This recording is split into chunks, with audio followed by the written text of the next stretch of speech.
Radio High presenta Judíos y Cristianos.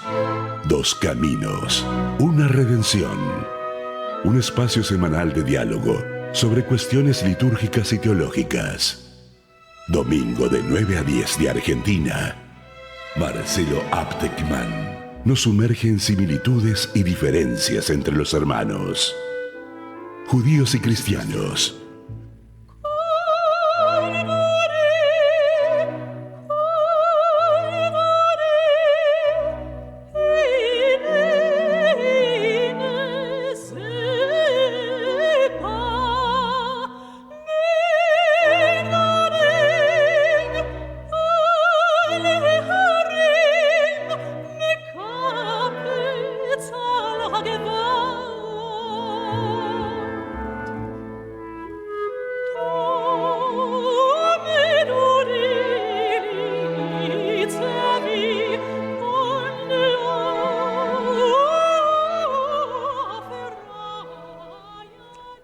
Shalom.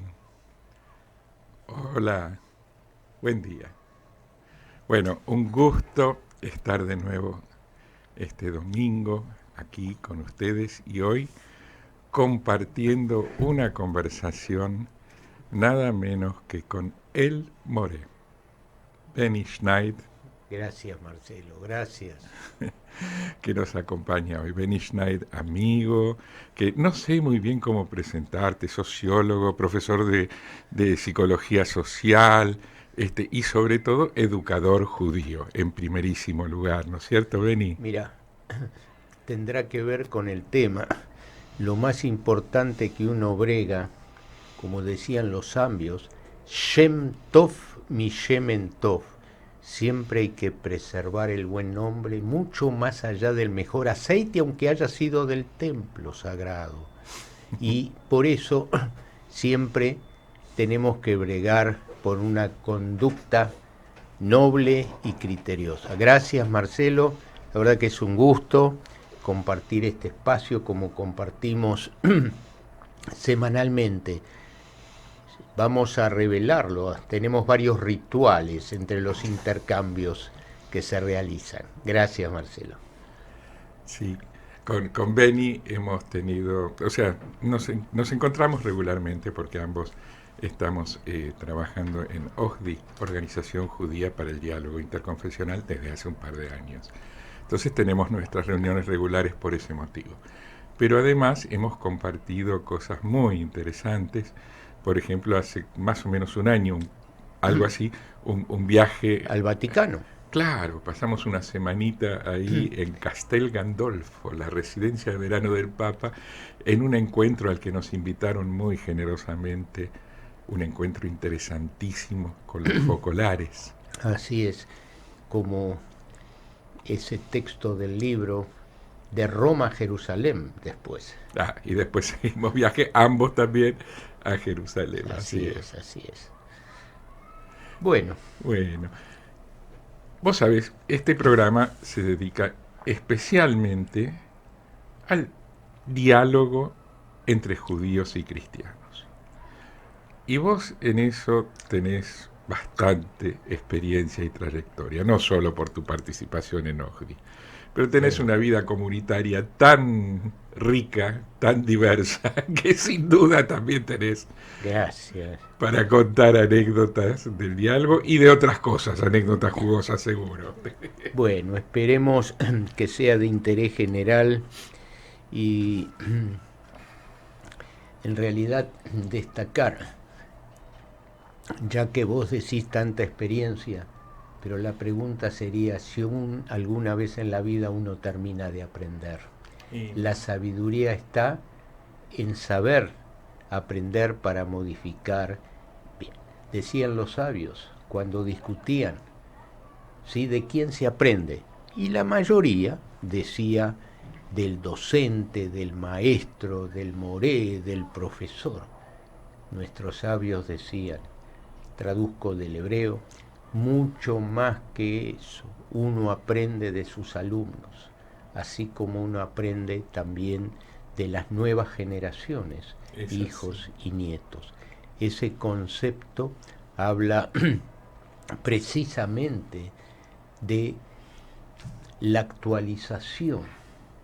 Bien, yo quiero destacar que esto del diálogo no es simple, porque desde el punto de vista teórico uno desarrolla, pero nosotros pretendemos que también eso se realice, se concrete en la práctica, en la cotidianidad, si no queda en meras intenciones. La mayoría de los Batei Knesset, es decir, las sinagogas, muchos dicen los templos, yo insisto que los judíos no tenemos templos, sino sinagoga. Y en hebreo decimos Bet HaKnesset, es decir, Bet es Bait, la casa, y Bet Knesset es de reunión, es el lugar de convocatoria. Así como los otros credos, la iglesia, por ejemplo, sí, tiene sus lugares de convocatoria, de reunión, porque precisamente eso implica cómo uno debe, más que adherirse, no debe aislarse. Sí. No, una pequeña, perdón la interrupción, una pequeña notita a pie de página. ¿Cómo no? La palabra sinagoga es de origen en el idioma griego. Correcto. Sinagogein es un verbo que quiere decir reunirse. La sinagoga es una congregación, una reunión, no necesariamente un lugar de culto.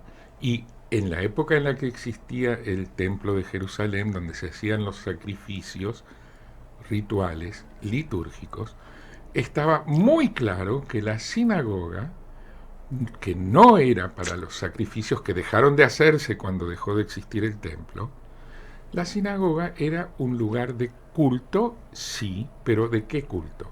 El culto que tenía que ver con integrarse a una comunidad. Así es. Y estudiar como estudiante o como maestro, pero estudiar la palabra. Esa es la función de la sinagoga, lugar de reunión, de integración comunitaria y lugar de estudio. ¿Que vos podés rezar en una sinagoga? Sí, también podés rezar en tu casa. Pero como sabemos, la dirección es que la gente viva en comunidad. Y en comunidad estamos pensando cómo se puede mejorar las relaciones a través de la confesión. En este caso, judíos con cristianos, con católicos, lo que son los protestantes, diferentes comunidades. Y quiero destacar que ya que hablamos del Bet HaKnesset, del lugar de convocatoria, y uno ve que existen los sagrados libros, la Torá, en términos generales, y arriba está escrito en la mayoría de los templos, no en todos, pero el texto común es un llamado a la conciencia. Recuerda de Y da, lo digo en hebreo, ¿te parece? Y enseguida traducimos.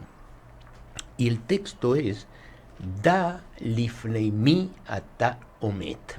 Es decir, debes saber, debes tomar nota delante de quién está. Está entendido que en la sinagoga, en la iglesia, eso se referiría a la divinidad. Pero esa expresión tiene que ver con la vida cotidiana, tiene que ver con las situaciones que uno se encuentra en la vida, las cosas buenas, las cosas no tan buenas. Y yo diría, esto desde la sociología, la psicología social, que quiere decir, siempre es importante saber quién es tu interlocutor y en función de eso desarrollar. ¿Por qué?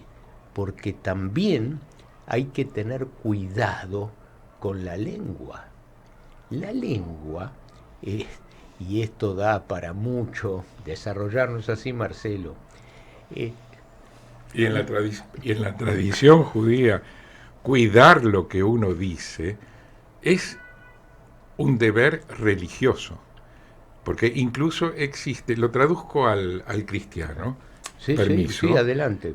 existe el pecado, no es la concepción judía, pero el pecado de hablar mal de otro. Es un pecado gravísimo, no uno menor. Está ahí más o menos a la altura casi del asesinato, diría, el lashon hara. La Shonara. Y la mala lengua. La maledicencia. Por eso, y traduzco rápido, se dice que en la punta de la lengua está el bien y el mal.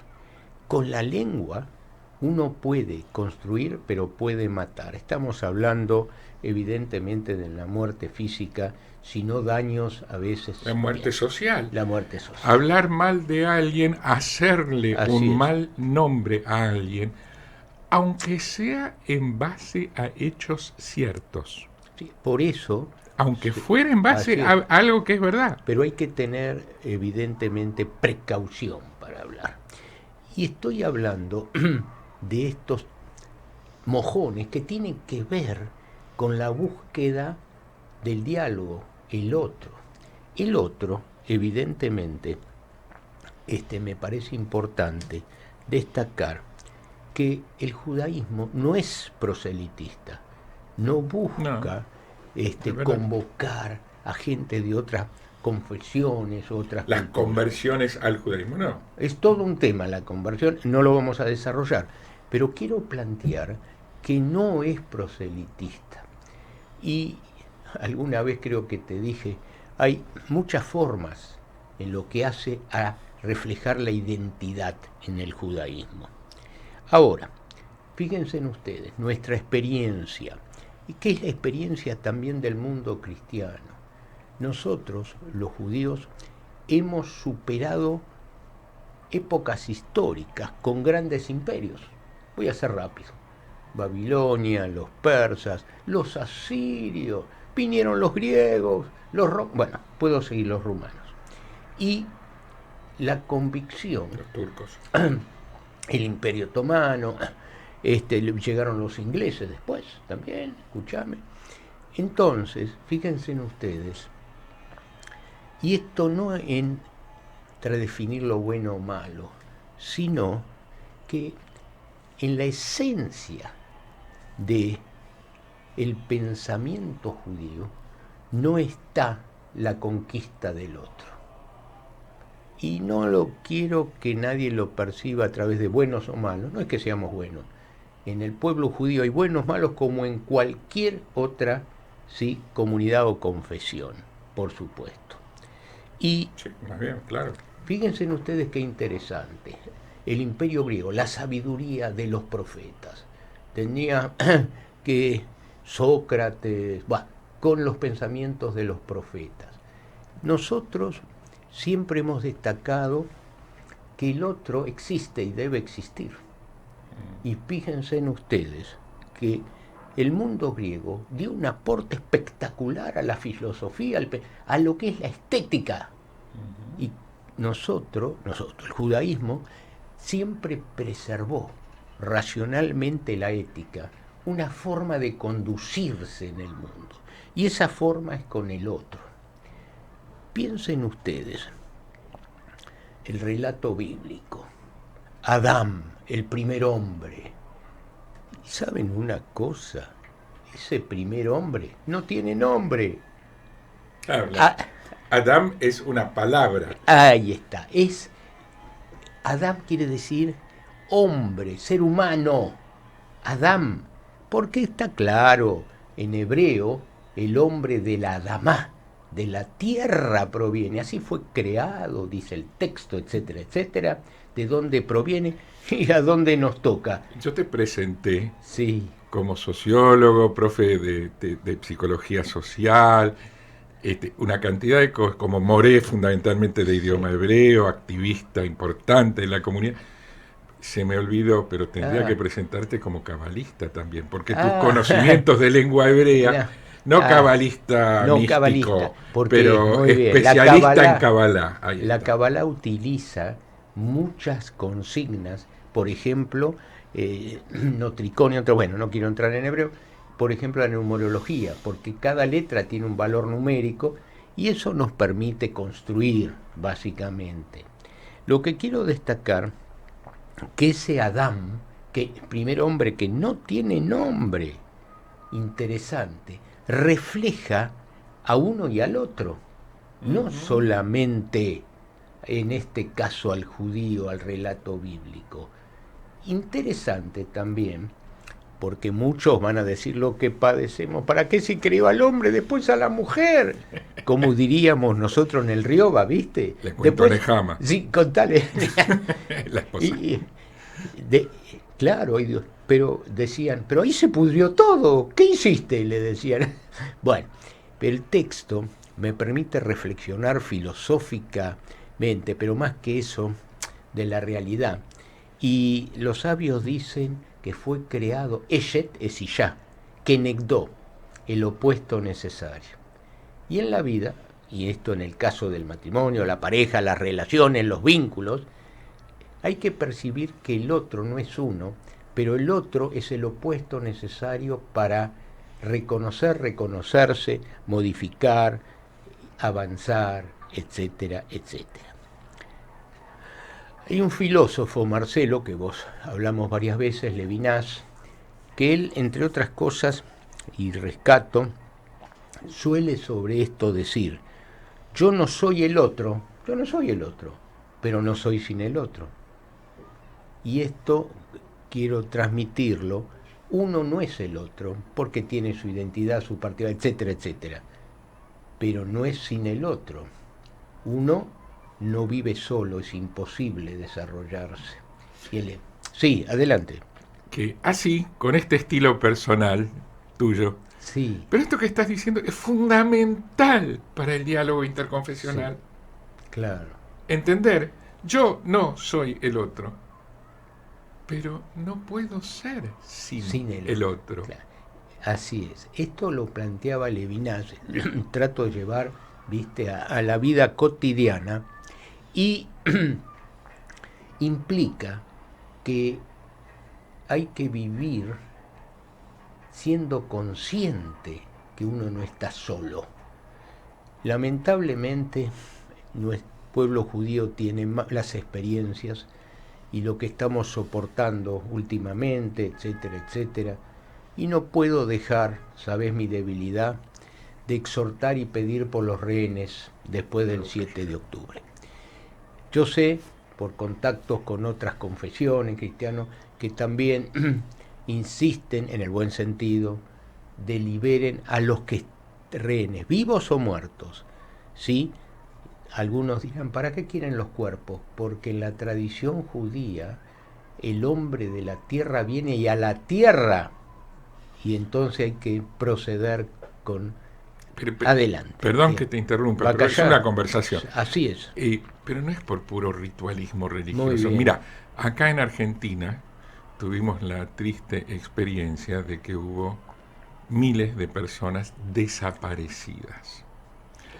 Y para los deudos, sean familiares o amigos, de aquellas personas que fueron desaparecidas, la ausencia de restos que poder enterrar para luego, cuando quisiera el deudo ir a visitar la tumba, hizo que el proceso de duelo fuese muchísimo más complicado, doloroso y prolongado.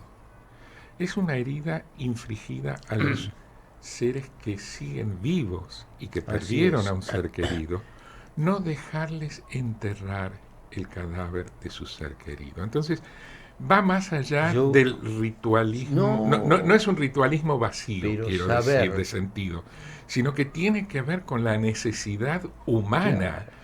Por eso la insistencia también en recuperar los cadáveres. No es necrofilia, es poder elaborar el duelo. Es parte de la idiosincrasia judía, que cada uno tiene que tener, así de donde proviene, su lugar.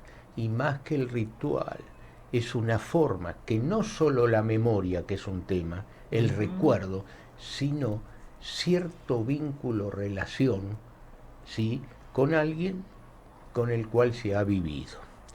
Y puedo destacar que en esto, a través de OJDI, de la Organización Judía del Diálogo Interconfesional, Interreligioso, hemos tenido muchos encuentros con los focolares, como vos planteaste, Sí. no solo en Castel Gandolfo, en Israel, en las convenciones, recordando a Chiara Lubi cuando vino a la Argentina. Al Yo final también, del programa puedo pedirte sí, que me hagas llegar alguna fotito, tal vez para agregar en la radio la gente que entre las quiera ver, de Castel Gandolfo. sí, tendría que buscar por ahí después, vemos si Dale.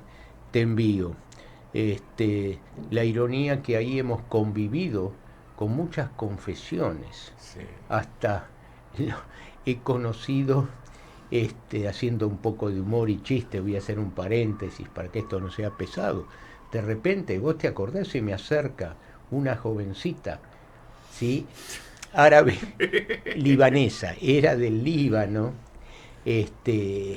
árabe, y me dice, perdóneme, pero usted, claro, Es era parecido idéntico. a mi papá, me dice. Y Es yo verdad, doy estaba fe. con varios, ¿te acordás de eso? Y estaba con varios eclesiásticos de distintas, y yo cumplo con el mandato divino, tengo dispersos muchos en el mundo, digo. No, pero nos mostró, yo estaba ahí, Sí, mostró una foto que traía en el WhatsApp de su papá sí, y realmente era un calco. bueno, fíjense que hay que ser, bueno, ¿no? Uno no es el otro, ¿eh?, pero no es sin. No, fuera de esto que fue realmente muy singular, quiero destacar que aparte con los focolares y con los cuales continuamos dialogando, Sí, yo he tenido mucha experiencia con la organización Asila de los Evangelistas, con lo cual mantengo ciertos diálogos. Y lo más importante, destacar que el otro no es mi enemigo. Y ahora quiero plantear dos actitudes, dos situaciones que destruyen el mundo. Porque siempre preguntamos qué es lo que construye, qué es lo que destruye. En los temas relacionados a la fe, yo siempre destaco que hay dos temas fundamentales, que es el riesgo mayor, el peligro mayor.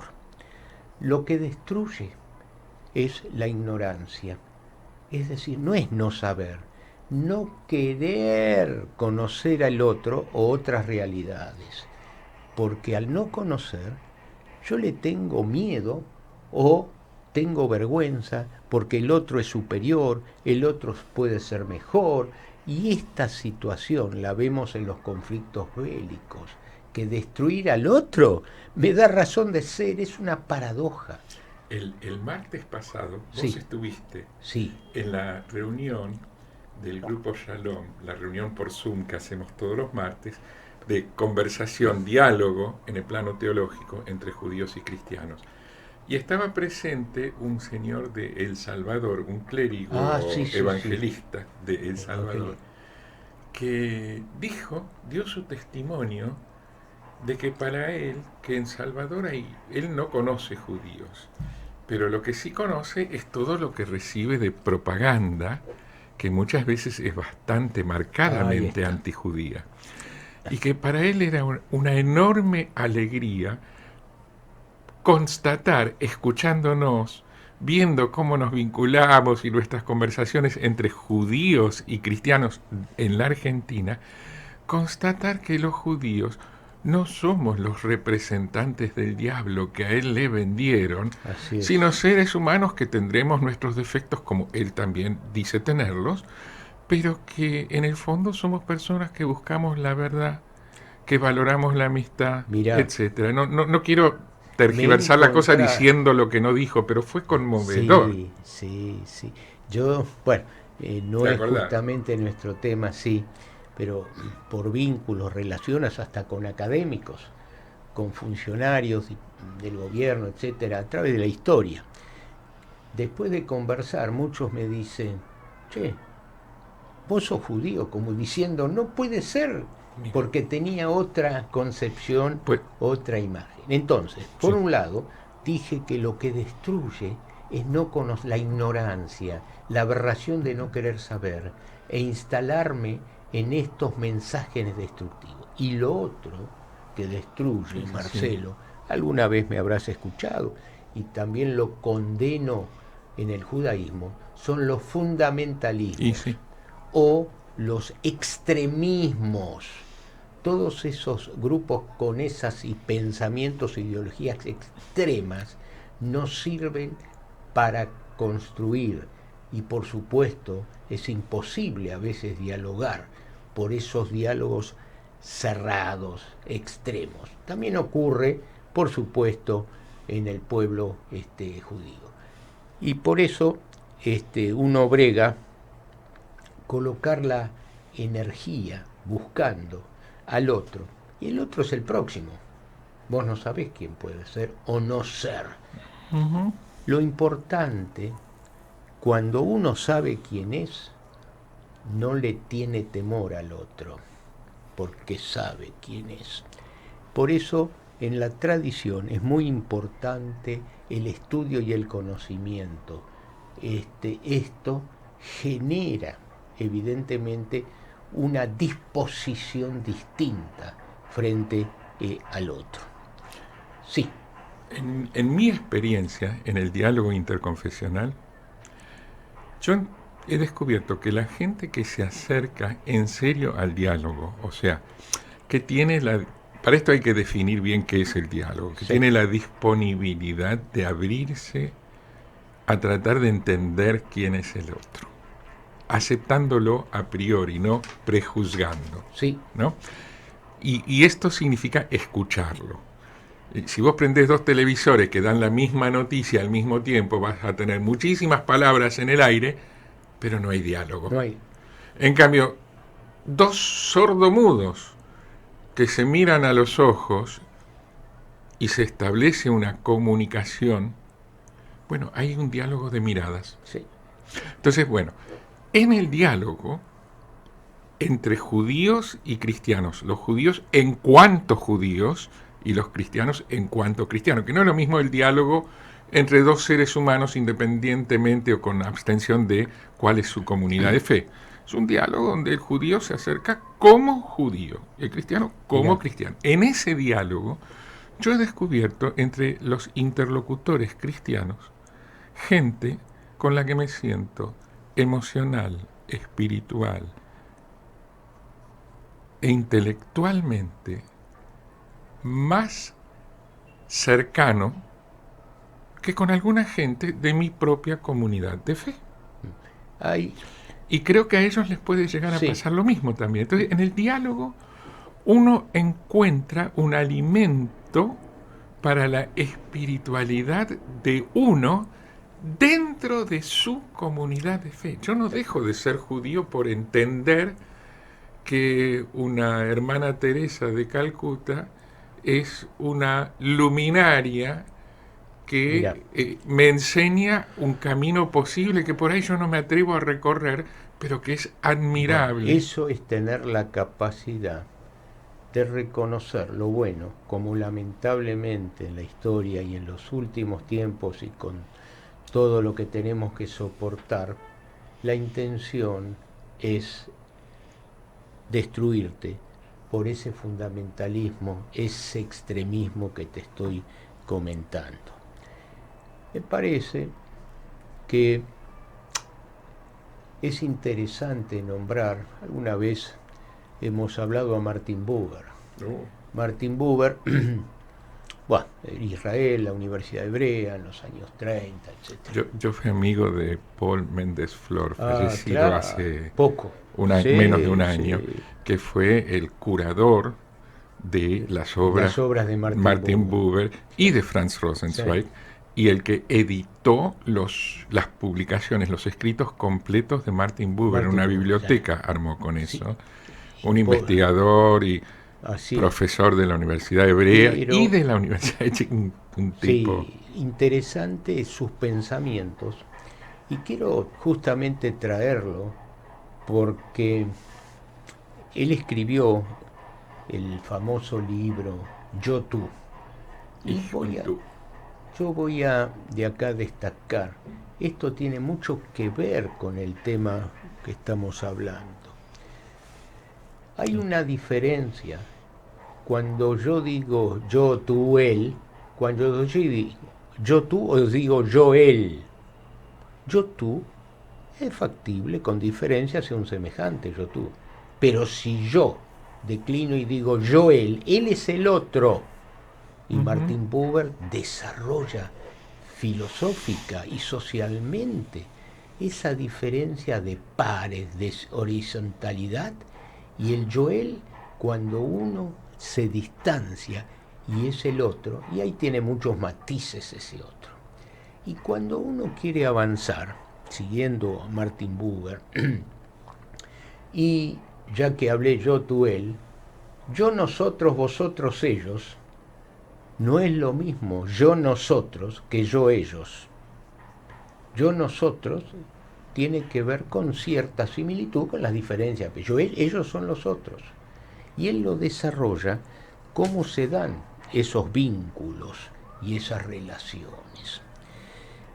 Quiero destacar que fuera, viste, lo hablamos varias veces, del tema teológico, religioso, teocrático, y quizás, es una reflexión personal, esta supervivencia milenaria tiene que ver que la racionalidad en el judaísmo, con diferentes matices, colores, etc., está enfocado en la condición humana.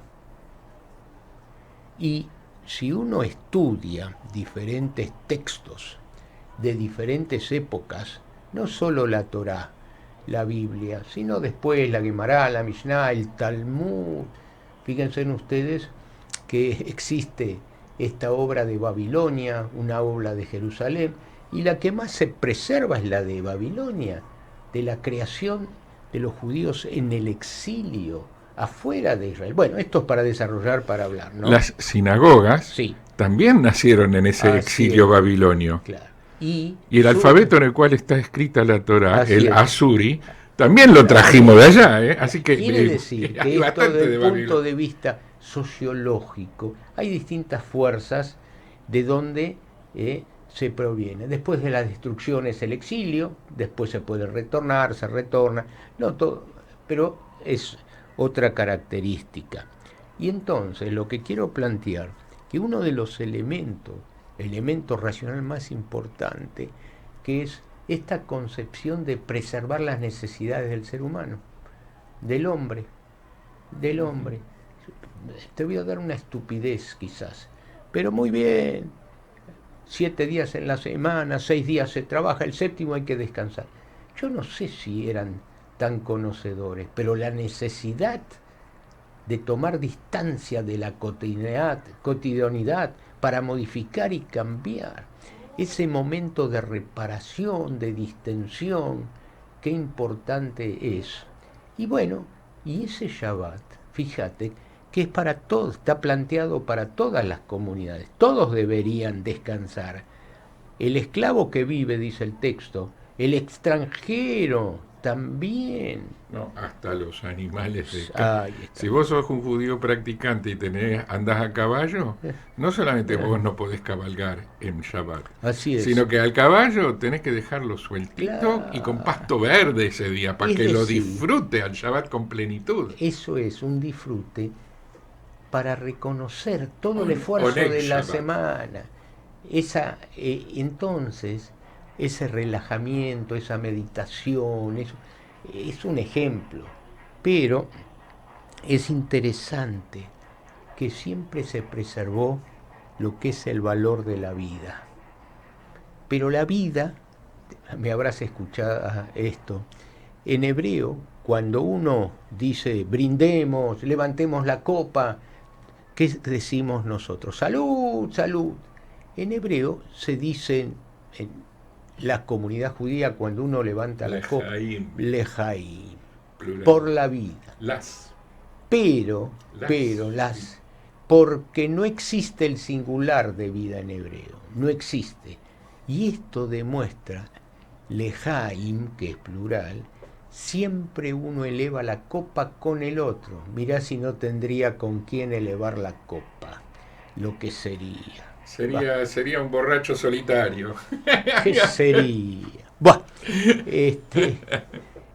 pero lo traigo como simbología de la concepción y lo que se preserva como importante, estas necesidades. Y voy a traerte otro ejemplo. No sé cómo andamos con el tiempo. Vamos bien, para escucharte. No, si está, bueno, unos minutos más. Dale.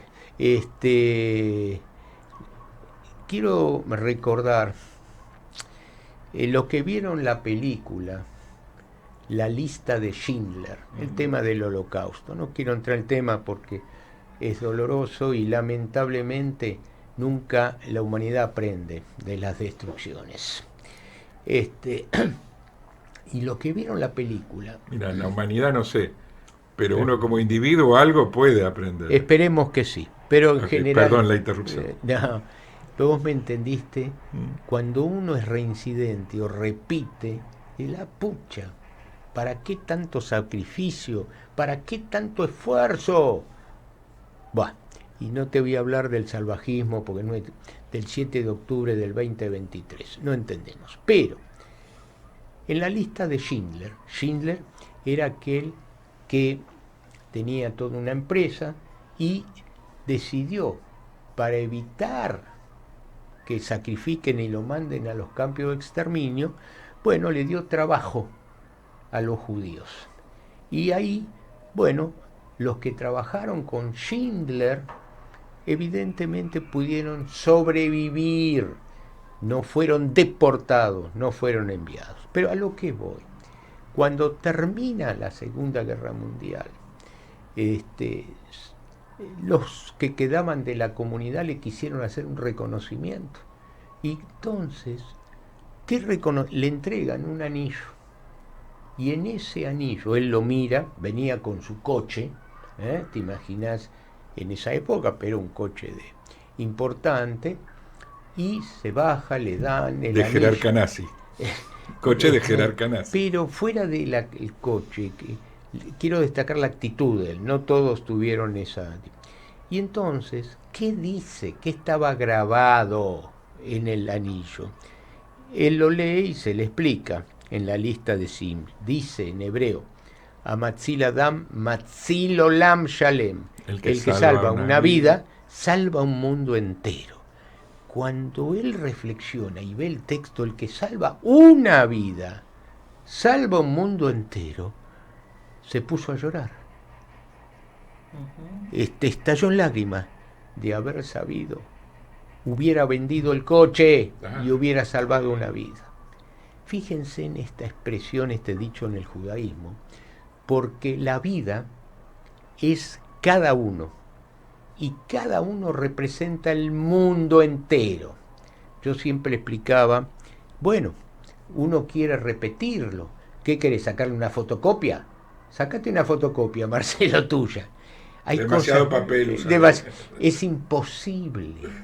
Y esto refleja que cada uno es un mundo, es su mundo en sí mismo. Por eso, la vida, hablamos de Lejaim, por eso salvar una vida. Y hay experiencias en diferentes congregaciones, comunidades, etcétera, la importancia de haber redimido a uno, porque uno nunca sabe. Mira, sí, la viuda de Schindler vivía acá en Argentina y la estaba pasando muy mal de anciana.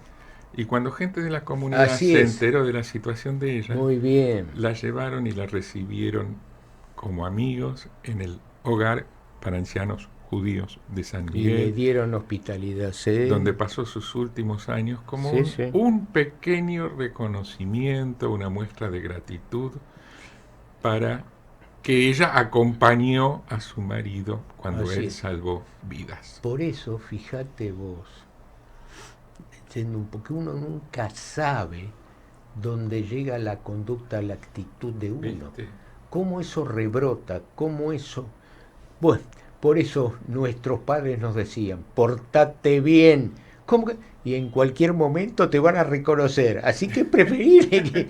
Buah, portate Bueno, bien. y Ahora, esperemos que esta reunión, que realmente es una reunión de amigos, de sí, verdad, sí. de verdad, de amigos, porque claro, hay personaje público, pero la realidad es que nos encontramos a tomar un café para charlar como amigos Bueno, acá en regularmente. la Argentina hay una simbología que cuando viajo a Israel, por ejemplo, otros lados en el mundo, es la simbología del café. El café, la institución café, Ah, es todo una constitución en sí mismo. Y quiero agregar dos cositas porque sí, si sí, sí, no, sí, dale, dale, dale, te escucho. eh, ya vamos culminando. Cierto. Uno dice que termina, pero nunca termina, ¿viste? Es que una buena conversación cuando termina hasta por ahora y hasta la Hasta la próxima. próxima. Siempre es preferible, sí, abrir puertas, decimos, y no cerrar Claro. esta ventana. Bueno, pero fuera de las ironías y comentarios que entendemos, quiero destacar esto que de Schindler como ejemplo, que cada uno es un mundo en sí mismo.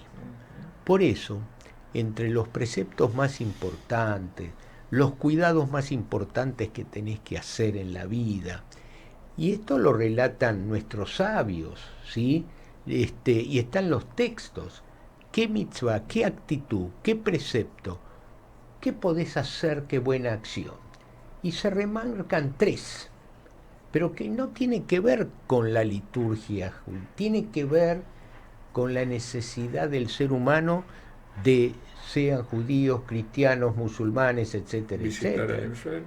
Tiene que ver, lo voy a decir en hebreo, ¿eh? Porque, che, pero esto es tan simple, uno diría. ¿De qué me está? Sí, una de las mitzvot, de los preceptos más importantes es Ahnasat Orhim. Ahnasat es dar hospitalidad. Y esto, piensa, hace miles de años hasta el que peregrinaba, que no tenía alimento, que por ahí se enfermaba, que se cayó, ya que estamos fresquitos, y hay lugares que hay nieve en el país, en la Argentina. Aquel que se quedó atravesado en la nieve, etcétera, etcétera. El judaísmo valora mucho cuando uno abre sus puertas para ayudar al extranjero, ayudar al necesitado, eso es ayudar a... Por eso una de las preceptos importantes es cómo uno sí alimenta al que no tiene alimentos, cómo uno cura al que no puede ir. Y Que no es dar una moneda que no sirve ni para pagar no. un vaso de agua.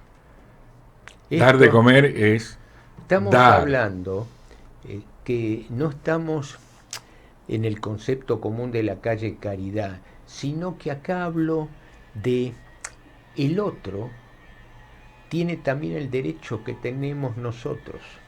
No es que estás haciendo una obra de bien, sino se traduce espiritualmente que vos estás dando porque se te dio que tenés, el otro no, pero el otro merece. Esto es lo importante de la...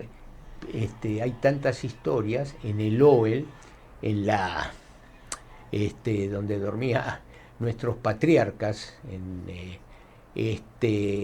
las carpas que tenían. Lo más importante era cuando venía y dice los ángeles, etcétera, etcétera, a anunciar, pero a recibir al extranjero. Sí, lo digo, y no porque sí. necesite traducción, porque lo dijiste muy claro, No, pero lo digo con mis palabras para reforzar. Sí. Si la tenés la plata en el bolsillo, eso no te transforma en juez que puede juzgar al otro. Así es. Y el otro sigue mereciendo tanto como mereces vos. Eso se llama equidad. Y esa equidad no es por eso. Los sabios y el Rambam, bueno, es para otro tema. Hablaba de cómo es la tzedaká, el aporte.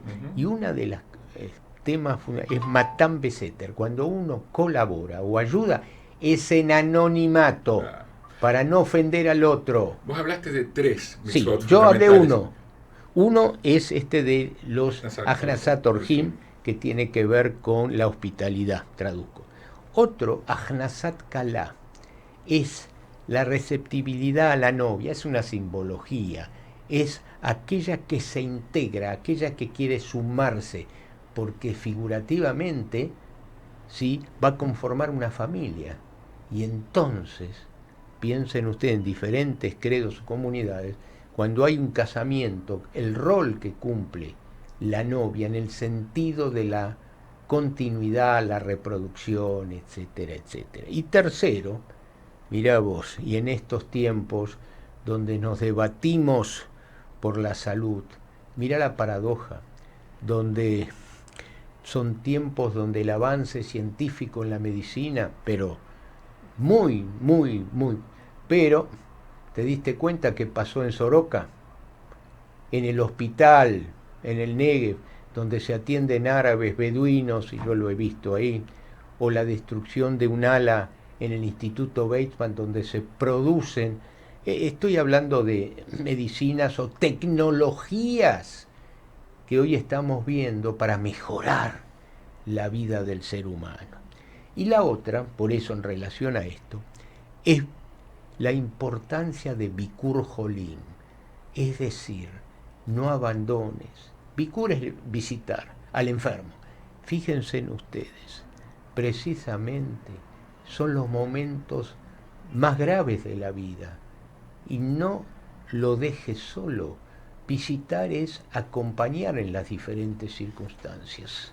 Esta es la tercera. Muy bien. Sí. Entonces, a ver, para nuestros, si hay escuchas de otras comunidades de fe, acá tenemos entonces desde la cosmovisión judía encarnada en este momento por el Moré, el maestro de Schneider, 3 tipos de mitzvot, de buenas acciones, sí, que si uno las hace, no solo le hace bien a otro, se hace bien a uno mismo al hacerlas. Así es. Para el que quiera, como el Boy Scout, pensar a ver cuál es la buena acción que puedo hacer hoy, ahí tiene las 3 más importantes. Señor. Ayudar al necesitado, extranjero, al necesitado.